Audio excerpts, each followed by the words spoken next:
A warm welcome to a new episode of Planet IX Open Talk. My name is Sabinia. I'm Head of Sustainability and Impact at Planet IX, and of course also the host of these Open Talks. And here we are back again to talk to you, Planet IX current and future players, and talk about everything that revolves around the game. And we really have an interesting episode today of Open Talks. We're going to talk about exciting big changes and other amazing things that are happening within Planet IX and give you all the updates. And of course, I'm not here alone. I am actually here with familiar faces, cool colleagues, and of course, the masterminds behind all of this. So starting up with Felipe. Hello. Creative Director. Good to have you here. And then Felix, hello. The man behind, the brain behind the game and COO. And also Christopher, our beloved Head of Community, always checking on Discord and everything else. So a warm welcome to all of you. Thank you. Thank you. Now, as I mentioned, exciting things going on and also some big changes going on, all for the good. But tell us a bit, why is structural changes actually going on now in a beta phase? I can take that one. Okay. I'll start asking you one question. What is beta? Beta, not only for us at Nibiru, but for a lot of other gaming companies, is a place and a time to test the game. So basically, you have designed something and you have a user experience in mind, and you have your game features and mechanics and the game loop, but the intention sometimes doesn't fit into the actual practical usage or playable of the game. So right now for us, it's our beta is a very small fragment of the full game, yet we had an amazing opportunity to learn so much and listen to feedback from players, from the community, understanding that some things were not really correct and we needed to improve. And also we learned so much, Christopher now, I think he knows so much more geography than when we started the entire project. I think he knows the world map as better as the map, the palm of his hands. Felix, on the other hand, is almost a mathematician now. He has been doing so many calculus around the math of the game, the economy of the game, how to make it better and more fluid for not only the game but also for the players. So the changes are indeed big. They're quite big changes, but they're all really positive changes. And with these changes, the game gets more fluid. I dare to say the game is much better now after these changes, easier as well. So players would get NFT territory quite much sooner than before in the old setting. All the PIX clusters are now NFTs. So if you've been buying a couple of drops in the past, you already own a bunch of NFTs in your collection, and this is great. The mapping of the game, which is a place where players will spend a lot of time as well, it's now much more fluid, and I'm not going to go into the details because I think we're going to do that today. But it's so much better. And back into your original question, why now? Basically, we of course heard the community, heard the players. We saw the opportunity to make something better, and I believe that I cannot speak for everyone, but I do, in a way that if we saw the room for improvement and we did not act upon it, I think we wouldn't be happy. And it's our commitment to make an amazing game. And of course, when we see room for improvement, we're going to take it. And mostly now in beta. And I think that's also, what makes it so exciting, that the game is constantly evolving, and the beta phase, like you mentioned, is a phase where we can, really twist and turn everything to make the game experience more viable for the gamers. And you also come a lot with, the story and your creative ideas, and always so passionate. I can't even, the game story, the more conceptual stuff that it's cooking, the game story on itself, the seasons, all this is I get so hyped and so excited, and we have talks in the office about it, and we're really hyped. So like all these changes that are happening now, they're all really positive, but they're like, in a way, they're really big, but there's much bigger and more fantastic things in the coming. pipeline. And we're definitely going to sort of delve into that, but just to sort of speak to both who are also so passionate in your own sort of area, but what's your comment on this, on why these big structural changes that we're going to develop now to sort of explain why they're so positive? I would say that, first of all, I think FELIPE did a very good, thoroughly job of packaging everything, the changes. Secondly, I would say that the biggest change we are doing is that we are moving assets on chain. We're moving it to the blockchain, so everybody has true ownership of all their assets. And if we don't do these changes of the mechanics, that would be impossible for us to do after we are on chain. So it's kind of needed. So that's one thing. Secondly, I will also say that it's been a challenge for us to scale with the growth that we've seen in Planet IX. We've seen, 100,000, 200,000, 300,000 players onboarding, and we still have, mechanical problems, like how to scale, how to build this game efficiently. So it's people have been, typing us on Discord like, we need to change this little thing here, and oh, my stuff doesn't work. And we are eager to do all of these changes, but we cannot just, the first 3 months where we've been in beta, we just really had to focus on the scaling and how we can make this game, as grand as we want. In the end. And not to forget, you're really building, a global game-changing platform, let's put it that way. And it does take time. And this is, Planet IX is just a few months old, so it's easy to think that, we've been around for a while, which we actually haven't. And Christopher, what about you, out of sort of a community side, why has it been so necessary with this sort of these changes? Yeah, I can only concur with these guys. It's all about timing. It needs to be done before the blockchain implementations. But as Felix said, the community has been great in pointing out many of these things. We can play and we can try out all the features and systems ourselves, but the real true fact is from the players.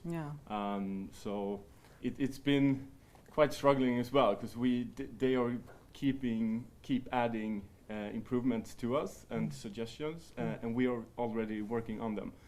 So we have been working with this updates for a while now, and it feels really good to be able to show them and to make these changes in the game. And it's a very sort of nice way to show a very collaborative process, because where would Planet IX be without all of the players, especially in the beta phase? So that sort of collaborative process is part of the DNA as well. And you were also touching upon it, Felix. We were talking about how many players we currently have. How many players do we currently have now? I think we crossed 300,000 registered users last week. And only like a month ago or something, we did open talks and we were like 260,000. Yes. Oh my God, the growth is like, fast. it goes real, and that's just during beta phase. So, Felix, what do you think? Or any of you with the full launch, where will we be in round amounts? My guess is that around 500,000 before the end of years. I would say it's. We're going to attract a new type of users as well when we are on chain, so that will definitely help with growth. Yeah. And just looking at all the work that has been done, all the work that is about to be done, the marketplace, the play to earn, sustainability and impact, the story coming, so many things in the doing, and just in the spirit of the beta phase. Yeah. So there's a lot of progress here. Yes, and much more to come, as you said. Much more to come. And also we need to do this one step at a time as well. We can't just roll out all the changes, because that would be a bit overwhelming, I guess, for the community. So we need to do it step by step. Step by step. So I thought we'd dive into the changes that are actually being made. We've done some announcements around them, but sort of dive into them. And my suggestion, just to make it sort of easy to understand, is that we go topic by topic. Perfect. That's okay? Yeah. Okay. So we're going to have visuals, just to mention to our viewers, we're going to have visuals that will also sort of emphasize what we're talking about here, sort of graphically show you a bit of what we're talking about. And I'll also like to mention that all the announcements and everything we're talking about is going to both be in the game book and also on the Discord channel. So, you know, anything that you want to know about after we've had this open talk, do go in and check the game book or Discord. And Christopher is always there at hand as well. And speaking of that, Christopher, is it going to be available in several languages, or? Yeah, well, we have been focusing on the 7 main languages from the community, and we will keep doing that. 7 plus 1, yeah. Yeah. 7, yeah. Plus English is this one, yeah. So we will keep going with them. It's Chinese, Korean, Vietnamese, Russian, Spanish, Portuguese, and Japanese. Wow. That's a great start. Okay, so if we start with the first topic, and that is really a topic that is nearly the foundation of the game, and that is the map. And I understand that the mapping was also one of the biggest challenges for you guys during the period of development before the beta phase. And like you say, you know the map on like the back of your hand, Christopher. And I know that it was like 50 programmers working just for a few months just to actually, you know, do the whole mapping and also get the tiers in geographical locations and so forth. Tell us a bit about that. Yeah, but you're completely right. We had over 50 people working on just mapping out the different tiers because we wanted to gamify the world map in a good and fun way. So yeah, we spent a couple of months to make it as precise as possible. So look, but now we've changed it a bit, so that's what I think we're going to dive into, the change of the mapping and what has actually happened. So Felipe, tell us a bit, what has happened when it comes to the mapping? Well, like, to begin with, we knew that players would spend hours and hours within the map. It's a place where they would define strategies, window shop for new territories, trying to find partners to work together around their strategies. Like, the new changes are basically a pix that in the beginning when we designed the grid was 10 by 10 hexagon, made a lot of sense to us.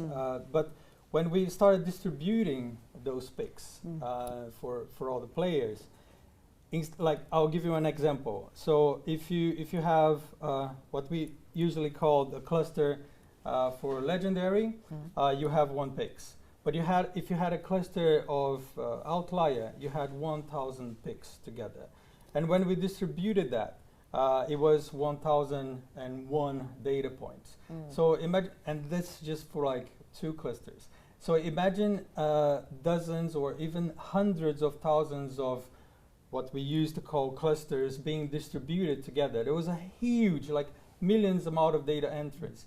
Like, I'm pretty confident that a lot of players would remember that in the very first 2 weeks or even 3 weeks of the game, when we start having our pack drops, the generation of the picks in the map would take a couple of weeks. So that was really, really long. I think we came a long way through. The generation of picks now much smoother, much faster. And I guess that, like, I dare to say that will be a question of hours within the new grid. So picks are getting much bigger in different tiers, and some are remaining the same. But in the distribution of picks will be much faster, much less data happening in the game. And also I also have to say that the new grid looks fantastic. Like, what we have today, we knew it was a beta and there was room for improvement, but the new one just looks so much more interesting. The picks are different sizes, and you can zoom in and out without losing your grid, which is something that happens today in our game. You can also see the colors of the different tiers, and you can easily see what is yours, what is not yours, what is available. So yeah, it's much better an experience. Yeah, and it really gives a better overview, which of course is really important if you're mapping the whole world as well.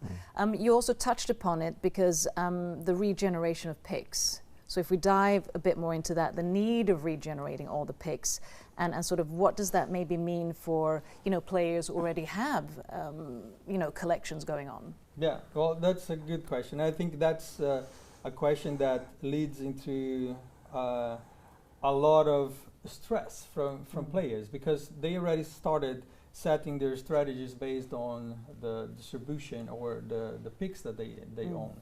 But with the regeneration of the picks, what happens is that, well, first and foremost, be assured that it's not going to be randomly done. You're going to keep your collections within the same drop zones. So if you bought a pack in Asia, in one of our very first drops, your new picks collections will be within Asia, within the same drop zone. We might not be precisely setting your picks in the same location that you had before, but it's going to be in the same region. But also what happens that, like with the new size of picks, you're going to get much bigger areas. Exactly. So in that to say, like a lot of other NFT games or platforms or collections, something that dictates the value of the assets is scarcity.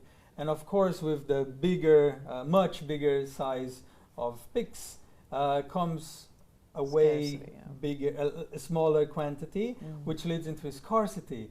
And of course, like in those examples that I was saying, like there's plenty of collections that they have very few assets still available, or non-assets whatsoever available, yet the demand is still there, and so the value of their assets keep growing and growing. So it's good stuff. And I guess that's also what scarcity is all about. The more scarce it is, the bigger the value can become. I thought we would just look at a comparison chart to sort of show the picks before and after, so our viewers can really get a feel for it. So you'll see that in your screen now.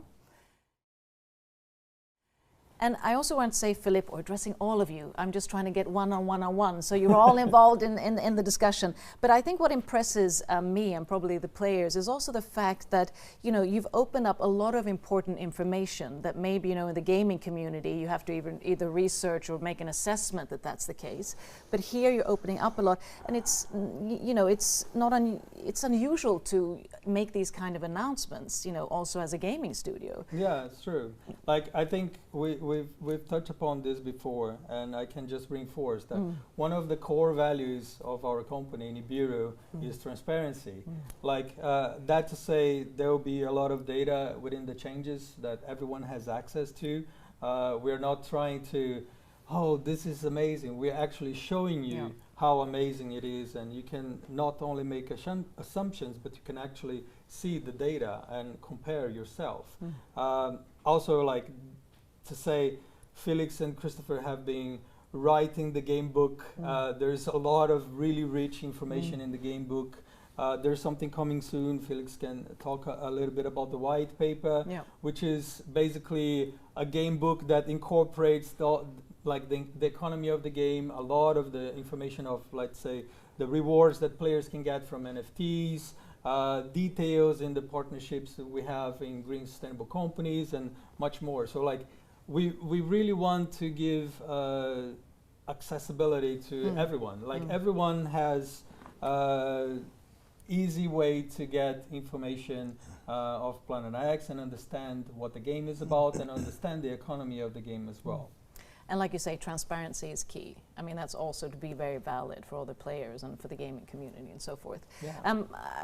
So thank you for clarifying that. I sort of wanted to take it back to the size discussion. Size is always an interesting discussion, but in this case, we're talking, you know, about the picks and the clusters. The clusters get bigger, but the picks are sort of getting fewer. And just to say, so I say the right thing, if we look at Outliers, it's from 100 square meters to 700 square meters. So in that case, a player will get 7 times a bigger area than before. Exactly, yeah. The Outliers are 7 times bigger. Yeah, 7 times bigger in size. So it's from 100,000 to 700,000 in the Outlier tier. And it's also like a multiple from 7 to start. So the legendary will be 300 square meters. And then the next step is 2,100. 15,000, 105,000, and then to end with 700,000. But interesting, that is going to change the dynamics in a way. So let me think here. So within, 7 times. Well, that's really interesting, and we're going to talk more about that, Christopher. But Felipe, thank you for clarifying all of that. Is there anything you'd like to add at this moment? You no? guys, did I forget something? I'm just really like proud because you start to talk about NFTs and scarcity, and it's just the whole team. I think the whole team is starting to get everything because not everybody comes from the crypto industry, and everybody's been really like onboarded the last few months. And this is a great example. Like it's a learning curve. Yeah, it's a learning curve for everybody. Yeah, for everybody, and that's the fun part as well. But Christopher, let's look going forward as well. I want to talk or continue a bit about the amount of pigs. We already touched upon it now. But as I understood, so the cluster sizes are much bigger. And of course, that means the pigs are sort of decreased in the game. But just what comes to mind, does that mean that the game will actually end sooner? As you know, it's growing more. No.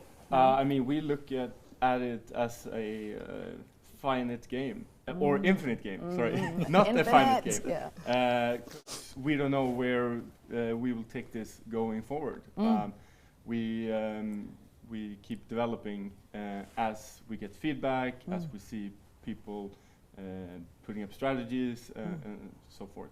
Up to today, we have already planned all the way up to 2024. Oh my God! So all that to say that the game is much longer than just a few months or just next year. Yeah. So we have a big plan. There's definitely a longevity to it. Exactly. So what is happening actually is that the first phase would end sooner, which is the collection of pigs. That's why we went from 1.7 trillion pigs down to 1.7 billion pigs, more or less.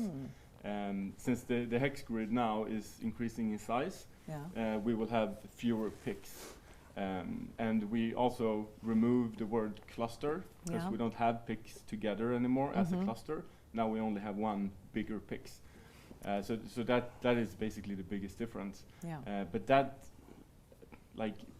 is an advantage for the next phase of the game, which is developing the territorial NFTs into area, sector, domain, and federation. So in a way, you can say that we are speeding up the first phase, but that only enables many other cool features later.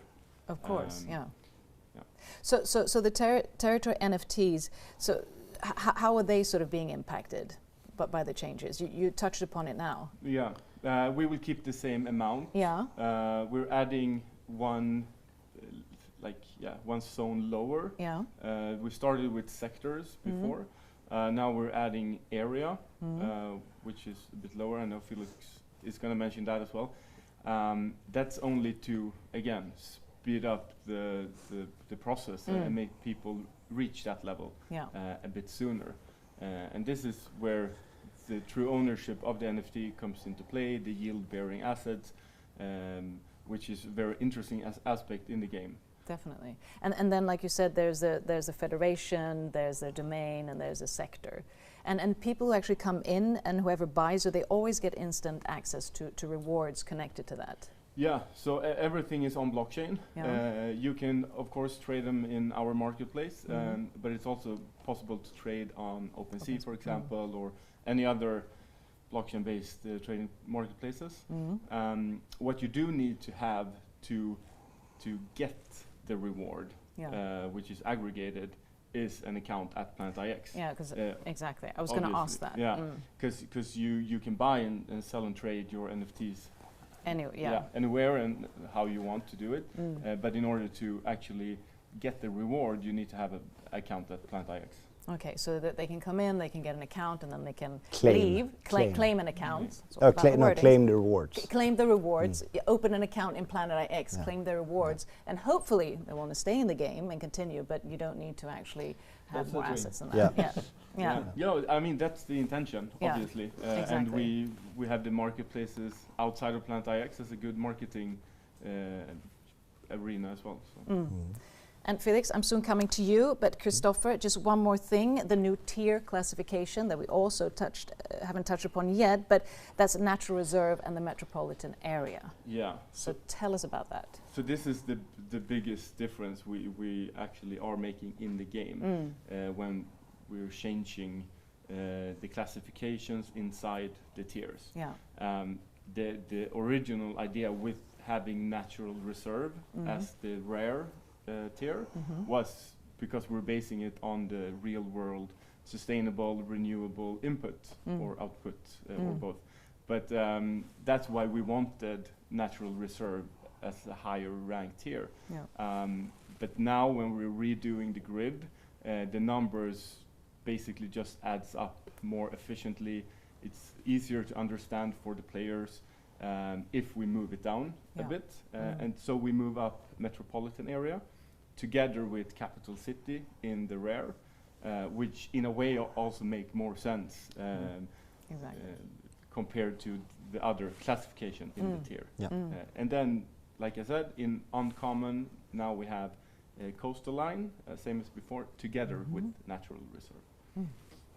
A lot of changes, but it's still quite, you know, I'm sure basic. And if people want to dive more into this, like we said, it's going to be information both in the game book and on Discord, right? They can ask questions around it. Okay, so Felix, when it comes to you, of course, your passion of interest, NFT specific questions, whether it's regarding Planet IX or NFTs in general. So I thought we'd dive into that. And let's go straight to PIX clusters. So with these changes, every PIX cluster is now an NFT within Planet IX. Yeah, so every PIX cluster is first and foremost a PIX only. There's no more clusters. No. They're getting bigger. Yeah. And all of these assets, all of the PIX are now NFTs. All these PIX are now NFTs. And I need to learn that the clusters are not part of this anymore, so I keep saying clusters. I know. It takes time to get acquainted to this. Yeah, the PIX, yeah, exactly. So it's a huge change, and it's going to you know, be very demanding for us to we're gonna be the biggest NFT-based game probably in the world, but definitely on Polygon, the blockchain that we're using for this game. And currently there will be 80 million, 90 million NFTs launched at, you know, when we're doing the launch, distributed to all of our users based on how many clusters they had before. Exactly. So that's a lot of assets. That's definitely a lot of assets. And speaking of assets, so if we look at the difference in comparison to the landmark NFTs, or maybe even sort of the territorial NFTs, what is that? What's that? So the territorial NFTs are the ones that you play or develop with your own PIX. And when you add the PIX close to each other, you start to create the first is the area and so forth. And that will actually evaporate the underlying PIX when you turn them into an area or a sector or domain or a federation. So the PIX count will get less and less and less. So from our starting point, it's 1.7 billion. We will end up in something like, what is it? 200 million? Yeah, 200 million in the end. So it depends. And maybe, you know, a year from now, maybe it will be even bigger NFTs, you know, beyond federations, kingdoms, I don't know. Who knows? Queendoms. So that's a teaser, right? Who knows? But the thing you have to understand is that in order to develop it, you have to destroy the underlying PIX. So it will be less and less and less in PIX and more bigger territories, such as areas, sectors, domains, and federations. So the other part you're asking is the landmarks. And these are set and predefined NFTs. So there's two different NFTs classifications in the game. And they are, we have deployed them already. And the biggest changes to them is that they can be co-owned. So dependent on what kind of landmark it is, it has a kind of a rank from 1 to 5. And dependent on where they are located, in what tier, it gives you a number of shares that people can have the luck to get through the drops. So that's also really a huge improvement of how we designed it earlier. Exactly. Yeah. And so you can co-own, but also speaking a bit before we talked about you can actually sell your NFTs and assets. within the Planet IX, but also on other platforms like open space. What are the sort of advantages of doing either or? I mean, when you use the marketplace in Planet IX, all of the people who are there knows the game pretty much. Looking just at an asset at an outside marketplace, maybe it's hard for them to comprehend, like the utilities that they carry. But people in our Planet IX community, they understand, they know, they can value it probably, you know, out just from the utilities alone or from some other criteria. Yeah. So that's the main difference. But it will work effortless on every platform, basically. And I would presume the fee is a bit lower, more favorable within Planet IX? Or? I think it will probably be around the same. And okay. People might say that, oh, why are you so high? And that's the economics part. So when you trade on Planet IX, it will benefit the whole game protocol, basically. Yeah. It will go back to the NFT holders. If it's a territory, if it's a landmark, dependent on what you do, the fees that are generated goes 100% back to the NFT holders or the token holders. Okay, so thank you for clarifying that, Felix. And I also wanted, well, I can address all of you, but Christopher, you mentioned it earlier. Sort of tell us a bit about the numbers for the federation, for the domain, for the sector, so we, get a bit of repetition. Yeah, definitely. So we have different volumes to reach the different levels in the different 5 tiers we have. If we start with legendary, we have 1,000 to reach the full federation. Domain is halfway through, so 500. Sector 250, and now we're also adding the area, which is lower than sector. And if we go to rare, we start at 800 to reach the federation, and then we half that to 400 for the domain and 200 for the sector, and so we go on. But yeah, there's different amounts of picks to reach, So in a sense, simple math. Once you get it, it's sort of you've got the 100, and then goes down to 50 to the domain, and then 25 of that you come to a sector. Yeah. And all these tables will be presented in the gamebook and easy accessible, and then. In addition to that, we have the yield-bearing economics or tokenomics, which Felix is better equipped with, but that is to reach the different territories. I mean, in the end, it's a choice that the users have. If they want to go for maybe assets or territories that has high production yield, or if they want to make it faster, because it will take time to actually go to a federation, but the return is greater, right? So that's the difference. If you can either go by doing a lot of NFTs and federations, by maybe focusing on outliers or lower ranked tiers, or you can go for more value for the buck, but that will take more investment, more time to accumulate and to create those NFTs. So it's a matter of how people strategize around the play styles they have. And that's sort of the key word, strategy. It's a lot about strategy, at least if you want to have sort of that of the game, the trading part of it, and really, trade along with the assets. And you also touched upon it before, Felix, that you could now co-own landmark NFTs. But I was wondering, so if I own a share of an NFT, can I buy more shares of it, and can I even sell it, within Planet X or open, Yeah. So all shares acts as NFTs itself, and dependent on how many shares you have in one NFT, there are different kind of tiers that probably show you the difference. But in the legendary, in the 5 stars, sorry, in the 5 stars NFTs, there's only one owner. And in the 4 stars, there are 7 owners. So dependent on how many shares you have of the total amount, the payout is greater, right? So you can also purchase shares out of other people. Then you have 2 parts of 7. It's greater payout than you're just 1.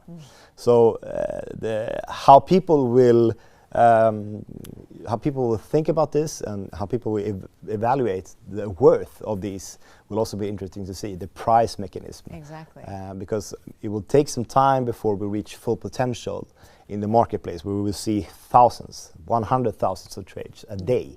And you know, all of these kind of commissions trickle down to the landmarks. So it's I think if people get a hold of these NFT shares early on, we will see some, you know, sell out quickly. But I would say my guess, is that you should probably just hold it for a while. Yeah, exactly. And I think that this is, I just want to applaud, because it's not easy to actually sit and explain the complexity of a game that is currently also evolving. So, you know, it really is, and that's what these open talks are about. But, you know, really applaud it, because it's easy, but it also has a complexity to it. And you know, you are the guys who have also come up with the whole strategy. So it's really applaudable to listen to. And I'm also wondering, you know, with all these changes, and especially having, you know, contact with all the players via Discords, do you think, or do you have the impression that the players, or the beta players, let's say at this stage, are really positive to these changes? Yeah, I think changes are hard in general. It takes time to adapt and get used to it, like everything, all projects and services we have been used to. I remember first time Facebook did their main update and change, just didn't feel good at all. So I think it will be a transition period, but we are so confident that this is the right way. If you look at it long term for the game and for the blockchain implementations, the blockchain and crypto communities when they will join us. So I will just need to roll up my sleeves and take the input we're getting in Discord. But we are focusing a lot on meeting all the new type of feedback and to really make sure that everybody gets it. In the end, that's what it's all about, that they understand why we're doing it and that they can see the vision that we're seeing. And it hasn't been an easy way for us either. No. We've been having harsh discussions at times from different perspectives, but we united at the end, and now we're just super thrilled to show it. And the changes, just pointed out, it's for the longevity of the game. Exactly. Like, they are happening now, and of course you maybe as a player you're just looking at right now, oh my god, they're changing. But look ahead. Like, once we hit the blockchain and once we are a year ahead from today, you're going to understand that those changes were crucial. And that's why you have the game that you have in a year from today. And we can never do the changes in a year from now. I think that was what I was wanting to emphasize once again for all of our viewers to really understand. I mean, everybody is invited for a journey in a beta phase. And a beta phase, part of it is that you get the benefits of being part of the game from the beginning, but you're also part of all the changes and evolvements of the game. So there's sort of a patient aspect to it too, but you're actually grabbing onto something before everybody else. And like you said, once we're full on launch, changes can't be made. So the foundation is being built, which is the essence. And I mean, Planet X, like current core product feature is the marketplace. So in one sense, you can say that the game hasn't really launched yet. No. We're about to launch. So exactly. So just to sum it all up, any other takeaways or anything that you'd like to add? Maybe just add something, one each of you, to sort of before we hanging there. It's getting better. There are changes, but it's only for the good, for sure. Hanging there, and there's a bunch of amazing stuff coming on top of that. Yeah. And I think that we know that there's been a lot of players or communities already starting working as DAOs, working as collaborative parties, and soon we will launch more tools to help you evaluate that. But the changes we are bringing to life now, and they will be making those kind of organizations much more easy throughout every step of the game, both in terms of how we built the smart contracts to how the design is also visually easier to make strategies around the map. Yeah, it really is like three parts of this. One is the map load. Felipe talked about loading faster for the map. The other one is design. It will look so much better, more easier overviewed, and nicer. And the third thing is the NFT and the blockchain implementations. So we've been working hard to actually make it. One last thing is about the NFT shares for the landmarks. They will both be handed out through the pack drops, but also the raffles that we're working on implementing and showing quite soon.